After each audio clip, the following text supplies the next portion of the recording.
Hello everyone, আসসালামু আলাইকুম। বিসমিল্লাহির রহমানির রহিম। সবাই কেমন আছেন? নতুন বছরে নতুন কিছু নিয়ে আপনাদের মাঝে চলে আসলাম। নতুন কি, আমি তো রান্নাবাড়া নিয়েই তো ভিডিও অনেক দিন না করতে ভিডিও করাই হচ্ছে না।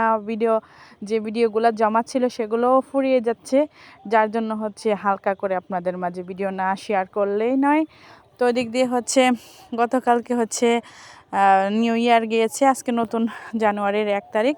তো এখন আজকে গতকালকে আমার হাজব্যান্ড এসছে আমাদের বাড়িতে, আমার ভাইজান নিয়ে আসছে। তো ওর জন্য সবাই ও অনেক মানে ভালো হোক মন্দ হোক আমার হাতের রান্না খেতে খুব পছন্দ করে। তো আমার ভাই বউ ভয় পাচ্ছে যে কেমন জানি হয়। তো বললো, আপু আপনি একটু রান্নাটা দেখিয়ে দেন, জাল আমি দেবো চুলায়। তো চলো, এখন কি আর করব, স্বামী যান, তো আর কিছু করার নেই। তো এদিকে গরুর মাংসগুলো আমি সুন্দরভাবে এখন বসিয়ে দেওয়ার প্রস্তুতি নিচ্ছি। খড়ির চুলায় রান্নার স্বাদই কিন্তু আলাদা হয়। আর এখন তো আমরা গ্যাস বের হওয়ার কারণে আমি নিজেও গ্যাসেই রান্না করি, কিন্তু খড়ির চুলায় রান্নার কিন্তু স্বাদই অনেক অন্যরকম টেস্ট। তো এদিক দিয়ে ফ্রিজের মধ্যে আদা রসুনও বেটে রেখেছিল, মানে এগুলো বরফ জমে গেছে। তো আমি এখানে পেঁয়াজ কুচি পরিমাণ মতো তেল আর আদা রসুন বাটাটা দিয়ে খুন্তির সাহায্যে সুন্দরভাবে নেড়ে নিচ্ছি। আর অল্প একটু গরম মশলা অ্যাড করে নিয়েছি, লবণ অ্যাড করে নিয়েছি। তো এক এক করে সব ধরনের মশলাগুলো এখানে অ্যাড করে নেব এবং আস্তে আস্তে রান্নাটা। আজকের ভিডিওটা একটু বড় হয়ে গেছে, এনিওয়ে যাই হোক, যারা আমাকে ভালোবাসেন বা আমার পেজকে পছন্দ করেন, এখানে ধনিয়া গুঁড়ো, লাল মরিচের গুঁড়ো আর হলুদের গুঁড়ো আর পানিটা অ্যাড করে নিয়েছি। পানিটা একটু বেশি হয়ে গেছে, এনিওয়ে যাই হোক, জাল দিয়ে পানিটা একদম কমিয়ে শুকিয়ে নিব। এখানে আদা জিরে বাটাটা অ্যাড করে নিয়েছি। আমি মশলার মধ্যে রান্নার মধ্যে যত ধরনের মশলা আছে সব মশলাগুলো সুন্দরভাবে আলতো হাতে একদম কষিয়ে যখন একবারে তেলগুলা উপরে উঠে চলে এসেছে, তখন আমি মাংসগুলো এখানে অ্যাড করে দেব।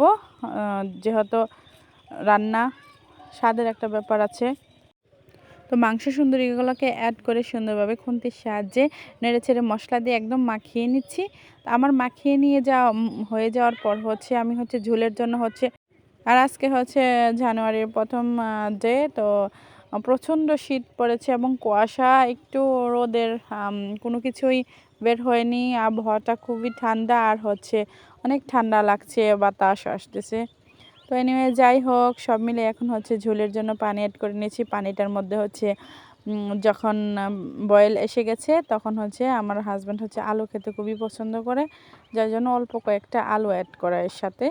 তো এখন সুন্দরভাবে কষাইতে একবারে মাংসটাকে সুন্দরভাবে কুক করে তারপর আমি আপনাদের মাঝে ডিটেলস দেখিয়ে দিচ্ছি।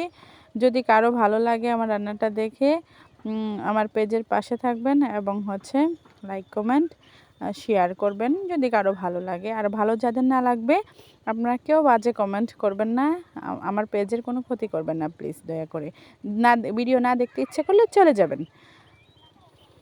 তো এখন এই যে সুন্দরভাবে আমি কষিয়ে নিচ্ছি, আমার কষিয়ে নেওয়া হয়ে যাচ্ছে। তো আবার নতুন করে একটু পানি অ্যাড করে নেব, কারণ গরুর মাংসটা সিদ্ধ হতে সময় লাগে।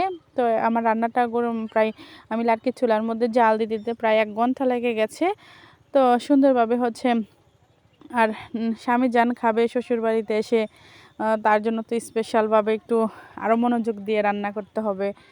তো এনেও সব মিলিয়ে এখন জাল করে খড়ের একবারে রান্না করে লাস্ট আরেকটু জিরে গুঁড়ো অ্যাড করে নিয়েছি। আর গরম মশলাগুলো অ্যাড করে নিয়েছি, ঢাকনা দিয়ে ডেকে জাল করে লবণটা চেক করে নিয়েছি। এই যে চমৎকার রান্নাটা হয়ে গেছে। আজকের মতো এখানে আল্লাহ হাফেজ।